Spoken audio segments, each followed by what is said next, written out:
people. Hey, what's going on, beautiful people? What's poppin'? It's your favorite It's coaches Howard. and LaRhonda Johnson. It's his Plus hers equals ours. And all day. RMT. And RMT, STG, STG, Sisters That Sisters That Glow. Glow. So if you don't know us and this is your first time watching this, we are relationship and self-help coaches.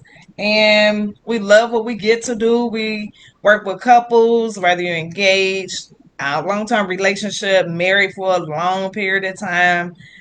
We're here to help you like enhance, to grow as a unit and as individuals, because we also do individual coaching, which we talked about, which is the RMT Academy for men. RMT Academy, ladies and gentlemen, that is uh, Real Man Talk Academy.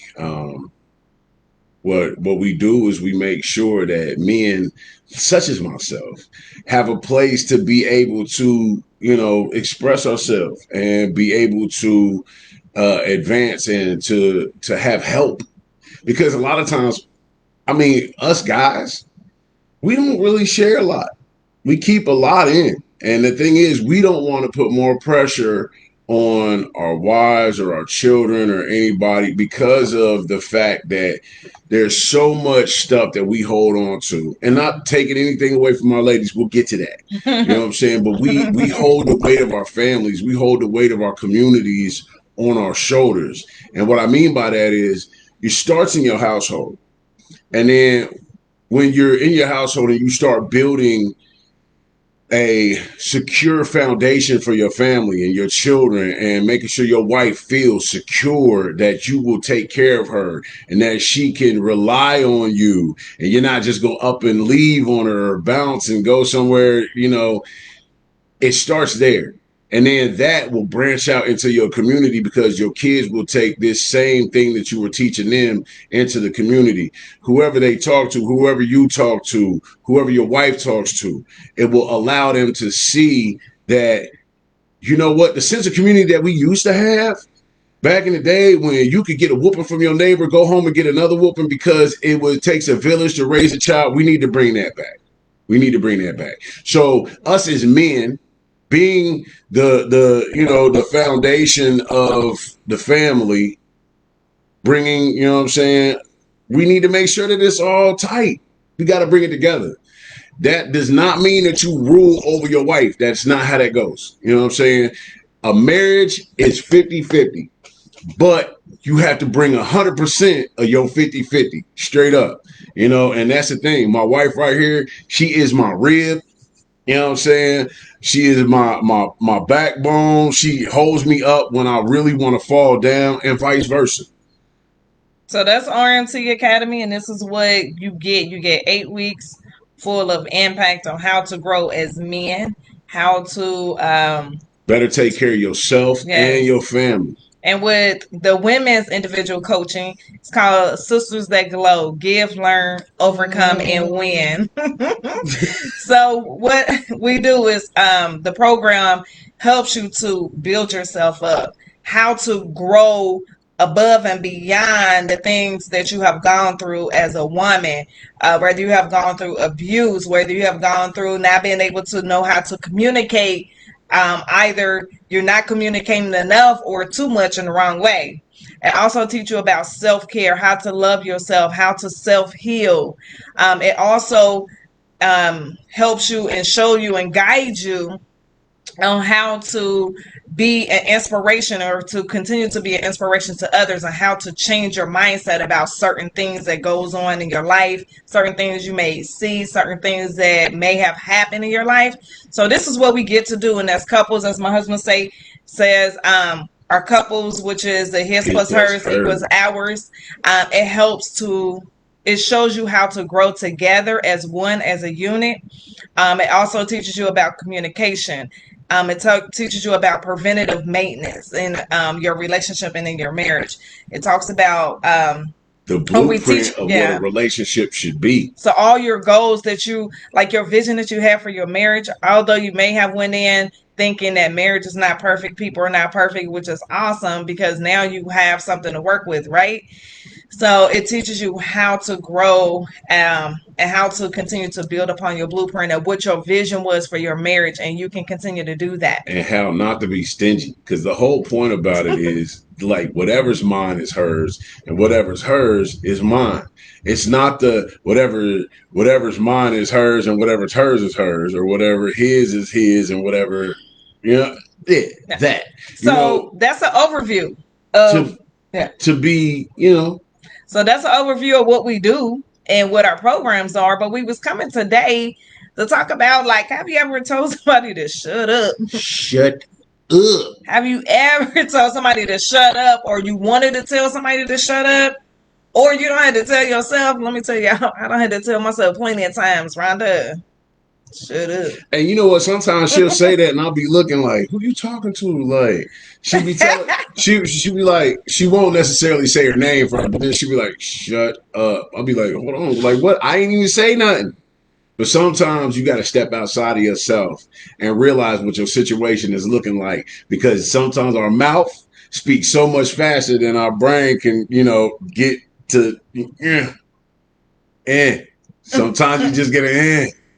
Like it's really interesting because if you think about situations maybe on your job, you know what I'm saying, and many different other places, because the things is, when you see things start to match up in not just one area but a bunch of different places, it lets you know that this is something that is part of life. It's going to happen. Yes. So the only thing that you can really control is you, your mouth, and the way that you react to certain situations. Yeah. So, like, even at those moments, it's like, okay, I'm not about to allow people to, like, allow me to come out of my character, the things that I have built upon, the things that, because some people have been in a position where they are growing as an individual, have grown as an individual, and it's like, I'm not going to go back doing the same stuff that I've done before. So sometimes you have to be like, shut up. Like, you have to sometimes tell that little, when your heart start racing, you may have to tell yourself, like, okay, calm down, shut up. Like, no, we ain't gonna do this today. Like, no, you're not gonna bring me out of my character. So let me give you a prime example. So one of my former employers, I had a supervisor. She was already mad that day. We was in our team meeting. She was already mad that day or whatever, and this and that.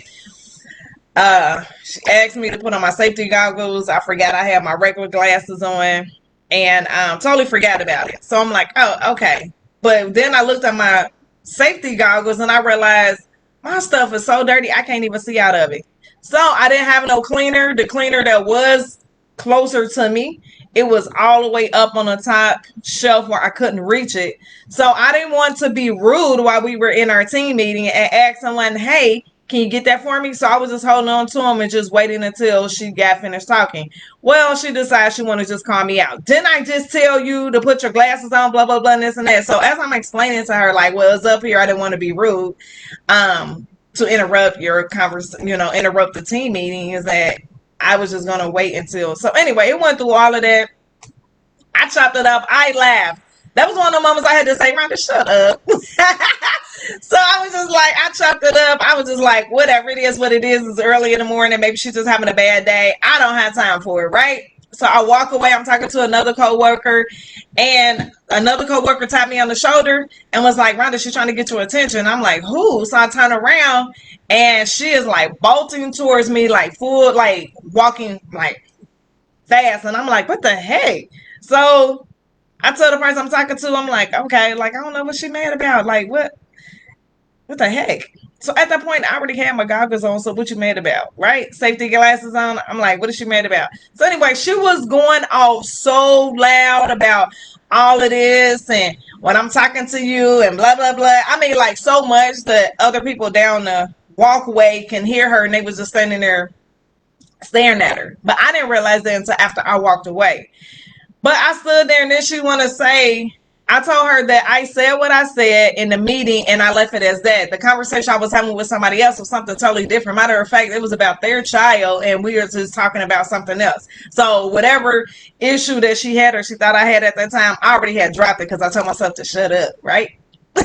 So I just left it. So then she started going out. She was like, look, well, we can go talk about this in my office. I said, no. The conversation started out here on the floor and it's going to end on the floor. If you want to talk to me about this at a different time, once you are calmed down, we can talk about it. But then I'm not going to be in the room with you by myself.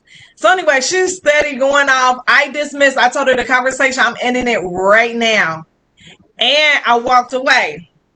I gave her warning that I was ending the conversation. I walked away. So that's one of the things that you can do when you're in a situation with somebody and they just going off and you're not trying to hear it because of where they're at.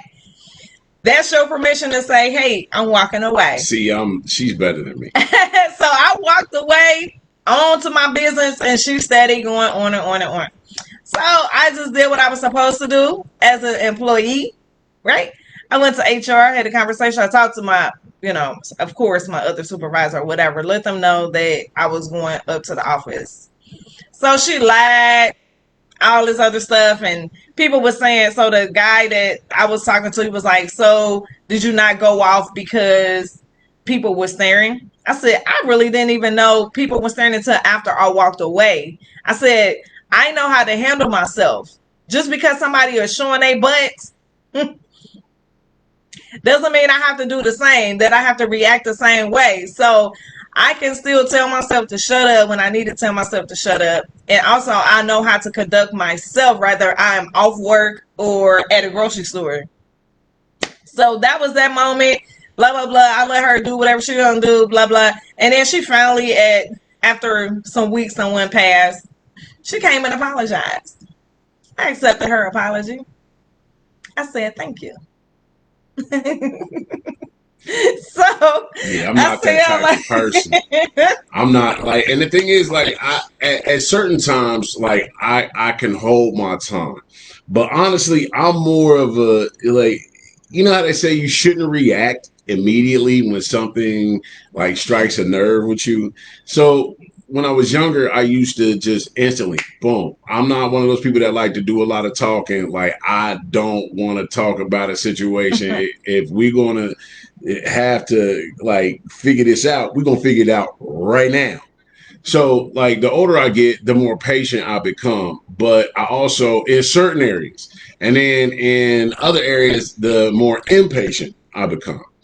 Honestly, sometimes when it comes to, like, those situations when I'm at work and I might have to deal with somebody who is over me as far as, like, supervisory roles, uh, yeah, it doesn't really matter who you are. I don't care who you are. You will give me the exact same respect that you were expecting, because what it boils down to is that respect is all that we really have, as far as it comes to working in an office or wherever you're working at. It doesn't matter where you work at. Giving respect and showing respect is the ultimate way to have good camaraderie with your coworkers, regardless if they're your supervisor or if they're under you. Like, even when I was the supervisor, what I would do is I would be exactly how I wanted somebody to be with me. I would not be that jerk that's like yelling at people, because that's unnecessary. What you're showing is that you are trying to flex a level of dominance in which you feel in some area of your life you are lacking in. So therefore, where you do have that authority to be able to tell people certain things or to do certain things, that you want to just rah, like, hey, calm down, Tiger, because it's not about to go that way. Like So little baby Simba. yeah, you know what I'm saying? So it's like we get that. But when it comes to your relationship inside of your home, it would behoove you at some point to close your mouth. If you start to get into an argument, like me and her, we've had arguments. Everybody's had arguments. But Arguments or disagreements. no, we've had arguments. No, I'm saying some people call them disagreements. Yes. Yeah, debates, whatever you want to Yeah. call it. So there was a point when I was like, back when I was younger, and I didn't really like have pause button. we would get into an argument or whatever. She would just stop. She wouldn't say a thing, and then she would just sit there and smile at me. I soon became slightly fearful of these moments. Well, because at those times when I'm just smiling, I'm just like, Rhonda, shut up. Hey, shut yeah. up. Don't react. Nah. Shut up. Hey, I don't care. Or hey, fellas, if she get quiet and y'all in the middle of an argument, run. Like, or I'm for real, run. Like, please, take off, go somewhere, let her calm down. You need to figure out what you're going to say and come back much more polite. Yeah, or it's been times I'm like thinking like, what's going to be my next word or my reaction to this whole situation? Yeah. Yeah. But yeah, it is a learning lesson. It's something that you can learn a new behavior, which is sometimes you just have to shut up. You don't have to have the last word. Sometimes you don't even gotta have the first word. Sometimes you just want to go in a situation with like, I'm just gonna say what I'm gonna say. Like, I'm gonna be the first one to say something. Be the first one to apologize then. There you go. Okay? Be the first one to apologize again, or be the second one to apologize, because some people need to say, hey, I apologize for something. You be like, I apologize too, because sometimes it was something that you need to apologize about as well because of how you reacted or responded to the situation. If you want to win, apologize first. That's a win. Yeah, all the time. So even if they coming at you and they about to apologize, or you just need to go over there and you be like, you know what? We just got into this whole little argument. I apologize how I responded. Like, I took it a certain way. I interpreted what you were saying, and I wasn't paying attention, and I need to come and apologize. And sometimes you need to do that. But yeah, it comes where you have to tell yourself to shut up. Hey, I tell you what, a lot of times, when it comes to our relationship nowadays, it's like I like to tell her everything. Even with that, sometimes you have to. It's not that you're supposed to keep anything from her, but not everything is that does need to be known, honestly. And there are certain things that she doesn't need to necessarily tell me, as long as it's not detrimental, as long as it's not being dishonest. Sometimes you might have a weird dream or something, and it doesn't matter how the dream went, but it might involve somebody from your past. Like, you don't need to tell that.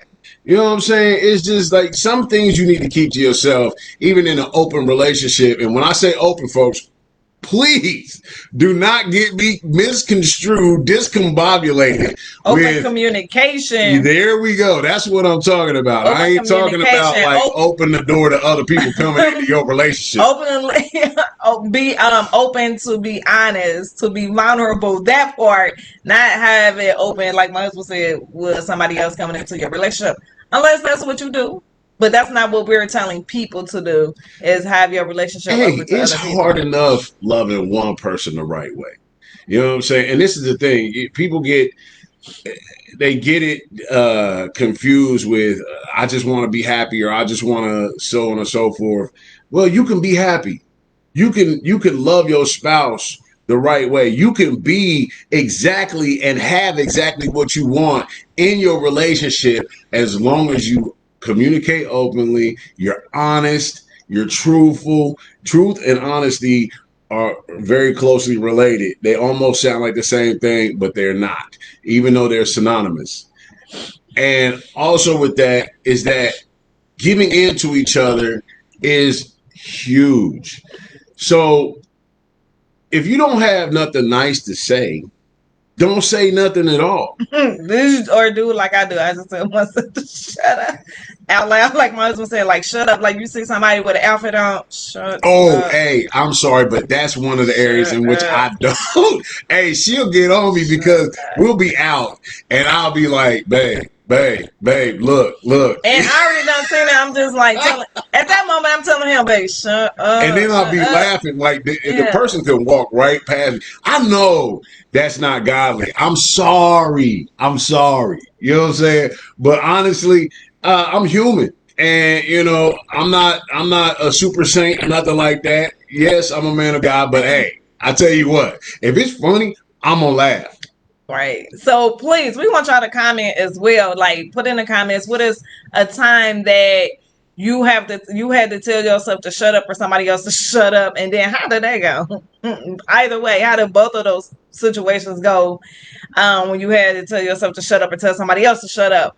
But also, what we want you all to do is that if you're at that point where you're not telling yourself to shut up and you just keep reacting and reacting and responding to situations, and you don't know how to figure it out, how to be the best version of you, and you want that help, you want that change, you want to be able to help other people, like encourage them, like for them to see the change within you so that they can change. Like, I know you heard it, like, if you can't change the people around you, Change the people around you. yes. And so, as we said, we are your favorite coaches. We are relationship and self-help coaching and coaches. And this is what we get to do all day, every day. And do we still have spots available? Yes, we do have spots available. It's limited. And I told my husband, once we get to that point, which we're going to get to that point soon, we have to do a waiting list. Like, y'all be knocking and we'll be having you on the waiting list. So some people be trying to wait it out and trying to figure it out. Well, let me just say this Patience is a virtue, y'all. So even if you on the waiting list, we will get to you. It'll be worth the wait. Yeah. So, I mean, people are thinking like, well, maybe I could just wait it out. Maybe I'll change, maybe this will change. Maybe that'll change, blah, blah, blah. If it have not been working thus far with what you've been trying to do, it's not embarrassing to seek the help that you need. Why not get the change that you need, that you want, that you desire, and that you deserve for yourself and for the people around you, for your spouse, as together as a unit. So this is what we love to do, and this is what we get to do full time. And we love you all on the way to go ahead to seek for that. And you can get a free 30-minute initial consultation, right? At www.hlcoaching.coach and just click on services. Yes. Sign up for not just for you, for your family and for your community, because what's happening, you start with her at home and it's going to spread. Yes. So you'll be able to tell other people, man, it's a life-changing event. Yes. Small changes make huge differences in your life. Yes. Trust and believe that. And we've had that even for ourselves, but even for some of our clients, where because they have changed, they are able to see, to be able to help other people. Like they have that desire to help other people, but it's like, I've been wanting to help other people. I didn't know how to fix myself. So to be able to get the healing that you need and be able to help somebody else and be able to be in your community, making that change, making that difference is awesome. So we love you all. Please love, like, and share this video. If you feel like this video is not for you, share it anyway, because it may be for somebody else. And so we love you all, and we will talk with you later. Peace.